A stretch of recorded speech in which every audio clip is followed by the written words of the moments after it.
반갑습니다. 목동교당 김홍기 교무입니다. 오늘 저는 지금은 멈출 때가 아니다 라는 주제로 우리 교도님과 함께 소중한 시간을 만들어 가도록 하겠습니다. 가장 좋은 나이. 많은 이들에게 이런 질문을 던졌습니다. 인생에 있어 가장 좋은 나이는 언제일까요? 글쎄요, 언제라고 생각하시나요? 유치원에 막 입학한 아이가 그 질문에 대답을 합니다. 걷지 못하는 아이 때요. 유치원 안 가도 되고 모두가 무조건 이뻐해 주니까요. 아마 유치원만 들어가더라도 걔 말을 안 듣는지 아마 많이 혼나나 보죠. 또 누군가는 말합니다. 20살입니다. 성인이 되면 자동차를 몰고 어디든 가고 싶은 곳으로 달려가도 괜찮은 나이니까요. 또 다른 성인 남자는 말하죠. 25살이 제일 좋은 나이죠. 군대도 전역하고 이제 뭐든 하면 되는 아주 혈기왕성한 나이니까요. 그렇게 말한 45인 그는 4층 계단을 오르는 것조차도 힘이 가쁜가 봅니다. 25 정도 될 때는 한밤중까지 일을 해도 날을 새도 끄떡이 없었지만 지금은 잠들면 무엇을 해도 피곤하기만 한 그런 나이가 되어버렸습니다. 어떤 이는 40이 인생의 정점이고 활기도 남아있어 좋은 때라고 하고 어느 노신사분은 55은 되어야 사회적 지위와 가정이 안정된다며 가장 좋은 나이는 55이 아닐까라고도 말씀을 하십니다. 65살이 좋다는 남자는 그 나이엔 직장도 은퇴하고 한적한 곳에서 남은 인생을 편하게 살 수 있으니 그 나이가 가장 좋은 나이라고 말을 하셨습니다. 이제 많은 사람들 가운데 대답을 하지 않으신 분은 가장 나이가 많으신 할아버지 한 분이었습니다. 100세를 넘기신 그 할아버지는 모든 사람들 이야기를 주의 깊게 들으시고는 깊은 미소와 함께 이렇게 말씀하셨습니다. 모든 나이가 다 좋은 나이입니다. 여러분은 지금 자기 나이가 주는 즐거움을 마음껏 즐기시라고요. 우리는 간혹 잊고 삽니다. 지금이 가장 좋은 나이라는 것을. 내 인생의 가장 행복한 날을 만들 수 있는 기회가 지금이라는 것을 항상 망각한 채 내일로 행복을 미루곤 있지 않은지. 우리 인생을 가장 소중한 오늘을 원음방송과 함께하는 우리 교도님들께도 감사의 마음을 아울러 전하고 싶습니다. 우리 교전에는 많은 동물들이 등장합니다. 어떤 동물들이 떠오르시나요? 네, 교리대로 보면 거북이도 있고 또 사자, 범, 토끼, 꿩, 물소, 까마귀, 뱀 다양한 동물들이 우리 교전에는 등장을 하고 있는데요. 그 중에서 악역으로 등장하는 동물 탑3가 있습니다. 거북이는 좋은 의미로 나오는 동물이지만 악역으로 비유가 좀 안 좋은 비유로 나오는 동물들이 있습니다.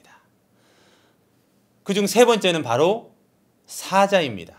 정전 술송요론 7조 탐심이 나거든 사자와 같이 무서워할 것이요 해서 사자는 좀 무서운 동물의 비유로 나타나고 있죠. 그 다음에 악역 두 번째 바로 물소입니다.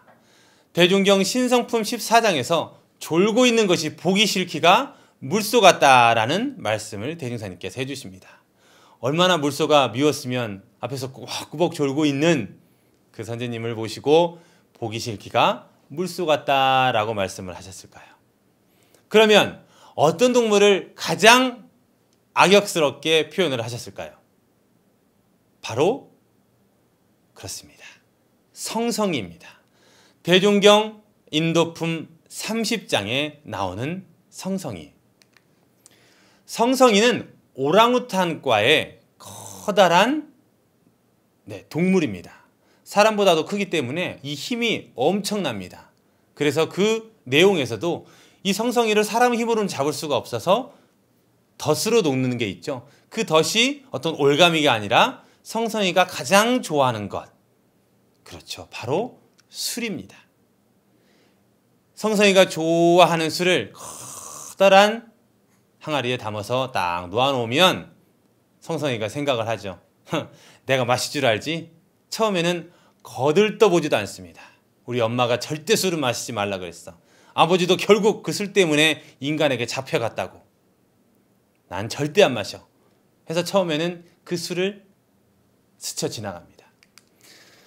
그리고선 그 자리를 박차고 벗어나 버려야 되는데 저만큼 가다가 미련을 두고 한번 탁 쳐다보죠. 그래, 엄마도 술에 취하지 말라 그랬지 한 잔도 마시지 말라는 건 아니잖아. 딱 한 잔만 하자. 한 잔은 괜찮겠지 하고 한 잔을 마십니다. 한 잔을 마시고 가버리면 또 괜찮은데 그 자리를 또 못 떠납니다. 이거 참 괜찮은데 한 잔만 더 마셔볼까? 취하지만 않게 마시면 되지 뭐. 나는 나 자신을 컨트롤할 수 있어. 그렇게 한 잔 마시다 보면 결국 그 한 동이를 다 비우게 되고 아무리 힘이 세고 등치가 좋은 성성이라 할지라도 그 한 동이의 술을 다 비워내고서는 해롱해롱해질 수밖에 정신이 혼미해져 버리죠. 완전히 취해버린 성성이, 힘을 전혀 쓸 수 없는 그 성성이, 그때서야 사람들은 와서 그 성성이를 끈으로 올가매서 잡아가게 됩니다. 처음에는 한 번만 마시기로 한 그 술이 한 동이에 이르러 결국 생포를 당하죠. 한 잔이 순식간에 한 동이 전체로. 처음에는 한 번만 마시기로 한 술이 결국 한 동이에 이르러 생포를 당하는 우리 안타까운 성성이. 지금도 철창 속에 갇힌 성성이가 후회를 하고 있지 않을까요? 그때 그 한 잔을 안 마셨어야 되는데. 대중사님은 말씀하십니다. 사람의 큰 죄악이 처음에는 아주 작은 허물에서부터 시작되는 수가 허다하니 그대들은 마땅히 때때로 자기의 행동을 살펴서 작은 허물이라도 발견되거든 미루지 말고 고치기에 힘쓰라. 그리고 그 남방의 성성이 예화를 들려주시는 것입니다. 사람도 또한 그와 같아서 처음에는 한두 가지의 작은 허물을 고치지 못하다가 그 허물이 쌓이고 또 쌓이면 마침내 큰 죄업을 저질러서 전도를 크게 그르치나니 어찌 조심하지 아니하리요. 성성이가 우리에게 주는 교훈은 분명합니다. 실패의 시작, 이것은 언제나 작은 잘못 하나에서부터 비롯이 됩니다.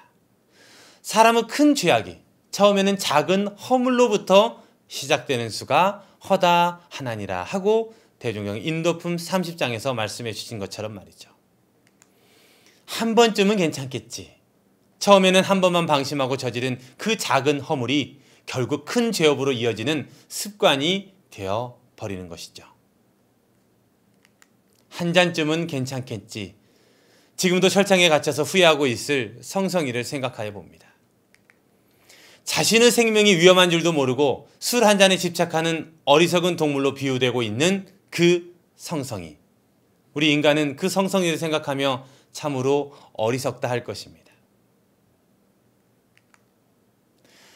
하지만 다시 생각해 보면 그 성성이보다도 어리석은 삶을 살아가고 있는 우리 인간들도 무척 많습니다. 자신의 전도가 그르치는 줄도 모르고 작은 허물을 고치기를 미루고 있는 어리석은 중생들. 이번 한 번은 괜찮겠지. 이 정도는 큰 흠이 되지 않겠지. 과연 더 어리석은 동물은 누구일까요? 성성일까요? 아니면 자기의 작은 허물을 알고도 고치지 못하는 우리들일까요? 실패의 시작은 언제나 작은 잘못 하나입니다. 바꿔 생각해보면 그 작은 잘못 하나를 고치기에 힘쓰면 우리 또한 원만한 부처의 삶을 살아갈 수가 있는 것입니다. 우리가 모두 잘 알고 있는 깨진 유리창의 법칙이 있습니다. 사소한 것을 방치해두면 나중엔 더 큰 범죄와 사고로 이어진다는 메시지를 던지고 있죠. 1984년 뉴욕 지하철입니다. 그때 당시 열차는 낙서로 뒤덮여 있었습니다. 그리고 1년에 15,000건의 강력범죄가 일어나는 곳이 바로 뉴욕의 지하철 내의 사건이었습니다. 하루에 25만 명의 사람들이 무임승차를 했습니다. 뉴욕 범죄의 90%가 바로 일어난 곳이 지하철에서 일어난 것입니다. 그런데 1998년 뉴욕 지하철의 강력 범죄가 80%나 감소하는 놀라운 일이 벌어집니다. 과연 그 3년 동안 무슨 일이 있었던 걸까요? 뉴욕의 시장이 취임을 하고 뉴욕 경찰은 아주 사소한 일부터 변화를 시작하게 합니다. 그 많은 범죄율을 낮추기 위해서 강력한 경찰력을 투입한 게 아니라 지하철 내의 낙서를 지우고 청소를 시작합니다. 그리고 그 작은 시작은 놀라운 결과를 만들어냅니다. 범죄의 소굴처럼 보였던 지하철 내부는 말끔히 정리가 되고 사람이 타고 있는 지하철이라고 생각하기에는 너무나 지저분했던 지하철 내부 모습도 깔끔하게 정리가 되자 사람들은 더 이상 낙서를 하지 않게 됩니다. 전철의 외벽에도 수많은 낙서들로 가득했지만 새로 도색을 하고 깔끔하게 정돈된 뉴욕 지하철 내부에서는 더 이상 낙서가 발생하지 않은 것이죠. 그럼과 동시에 범죄율도 80%나 감소를 하게 된 것입니다. 우리는 무언가를 이루기 위해서 큰 것을 바꿔야 한다고 생각을 할 수가 있습니다. 하지만 사소한 노력이 진짜 변화를 만들어냅니다. 오늘 내 삶의 주위를 한번 둘러보시기 바랍니다. 지금 앉아 계신 교도님들의 주변을 한번 둘러보시기 바랍니다.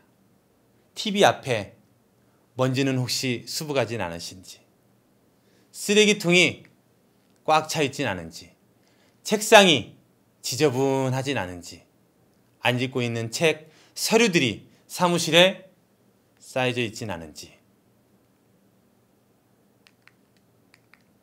지금 내 삶에 깨진 유리창은 무엇인가요? 그리고 그것을 교법으로 바꿔야 할 작은 허물, 그 한 가지, 사소한 것이라고 생각하는 그 한 가지를 지금 찾아보시기 바랍니다. 지금 그 자리에서 떠나지 않고, 그래? 나는 좀 말을 함부로 하는 경향이 있어. 말을 조금 더 이쁘게 해볼까?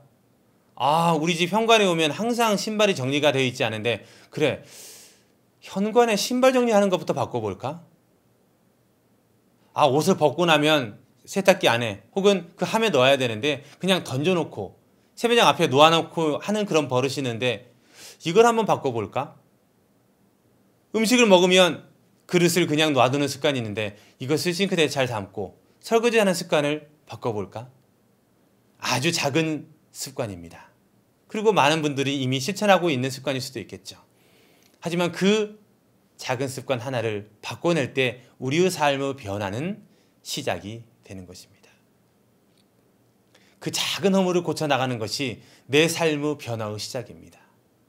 대중사님께서도 우리의 삶을 변화시키기 위해서 모든 삶을 송두리째로 바꿔라가 아닌 작은 허물 하나부터 고치기에 힘쓰라라고 말씀을 하신 것입니다. 그렇게 마음을 단단히 먹고 살아도 유문형 공부, 다양한 마음 공부를 통해서 끊임없이 공부를 한다 하더라도 살다 보면 다시 내 책상은 어지럽혀질 것입니다. 살다 보면 쓰레기통은 다시 쓰레기로 넘쳐날 것입니다. 그러면 그때 다시 마음을 챙기시는 거죠. 다시 책상을 정리하고 다시 쓰레기통을 비우고 다시 청소를 하며 마음을 챙기는 것입니다.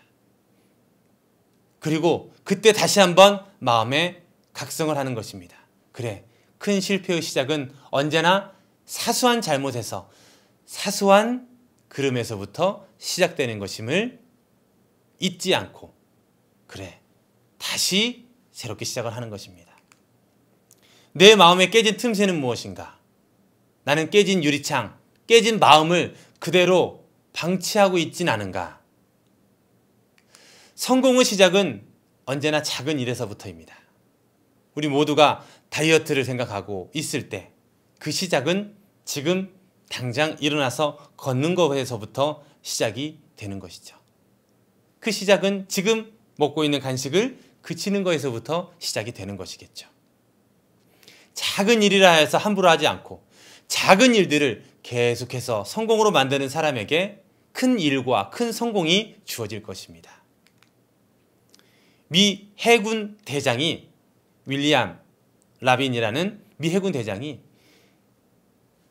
졸업 축하 연설에서 인생을 성공하고 싶다면 하루를 시작하는 너의 침대 정리에서부터 네 삶을 만들어 가라라는 메시지가 아주 인상적이었었습니다.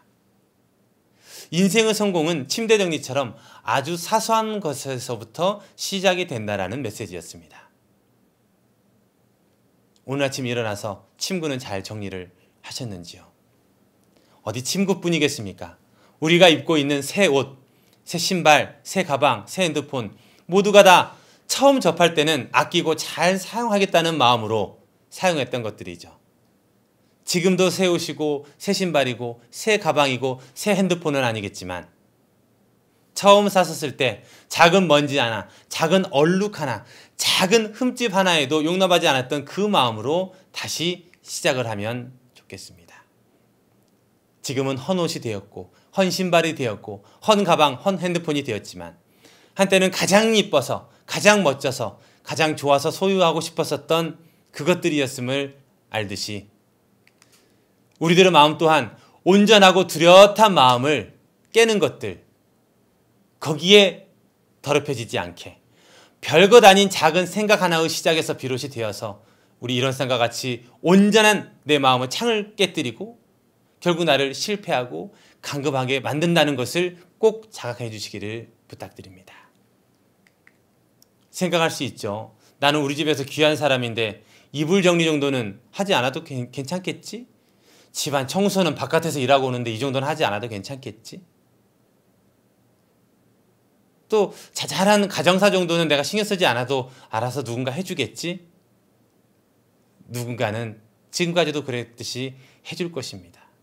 하지만 그러한 것부터 우리가 한번 바꿔나간다면 얼마나 더 아름답고 은혜로워질까 하는 생각을 해봅니다. 직장에서도 생각할 수 있겠죠. 이 정도 책임은 알아서 져주겠지. 내가 직장에서 얼마나 많은 일을 하고 있는데. 아유, 큰 건도 아닌데 이 정도는 뭐 가져가도 괜찮겠지. 내가 어떻게 여기까지 왔는데 나만 손해볼 수는 없지. 이런 생각, 작고 누구나 할 수 있는 생각이지만 이런 생각도 한번 바꿔보는 것이죠. 교당에서는 어떻습니까? 나는 교당에서 큰 역할을 하고 있는 사람인데 단장이고 중앙이고 회장이고 주무인데 법회 출석만 해도 어딘데 입교연회는 안 해도 괜찮겠지? 조석 신고하는 것만도 어딘데 간절하게 세계 평화 신고까지는 하지 않아도 괜찮겠지? 아유, 원불교 교도만 된 것도 어딘데 다른 사람 교화 나만 잘 다녀도 되겠지? 자선 아침 자선하기도 어딘데 생활 속에서 3대력을 갖추진 않아도 괜찮겠지? 물론 그러지 않아도 세상을 잘 살아가는 사람들은 너무나 많지만 그러한 작은 마음 하나하나부터 깨진 유리창이다 생각하시고 메꾸어 간다면 우리의 삶은 더욱 원활하시고 더욱 원만해질 것입니다. 새 마음으로 시작한 원기 103년 2018년이 벌써 종반부를 향해 달려가고 있습니다. 누구나 시작할 땐 새 마음으로 시작을 합니다. 그러나 그 마음을 얼마나 챙기냐에 따라서 매일매일 새로운 마음으로 살아가는 사람도 있고 매일매일 헌 마음으로 살아가는 사람들도 있습니다. 생각해보면 다시 시작하기 딱 좋은 날, 그건 바로 오늘입니다. 일일시 생일, 일일시 호일. 날마다 생일, 날마다 좋은 날. 우리의 마음을 늘 자각한다면, 우리의 마음을 늘 깨어있게 만든다면 그날이 바로 생일이고 가장 좋은 날이 아닐까라는 생각이 들어집니다. 우리 교도님들 마음이 다시 헌 마음이 되었다면 지금은 우리가 처음 막았던 그 마음을 멈출 때가 아닙니다.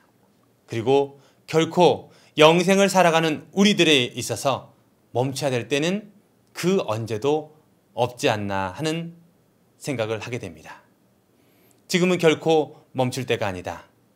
스스로를 더욱 원만한 인격을 만들어 가는데 멈추지 마시고 내가 처한 환경, 직장, 가정 모든 곳에서 은혜를 끊임없이 생산하는 것을 멈추지 마시고 지금 나를 만나는 모든 인연들에게 기쁨과 행복을 나누는 것을 절대 멈추지 않는 그런 우리 교도님들이 되시기를 간절히 염원드리며 오늘 설교를 모두 마치겠습니다. 감사합니다.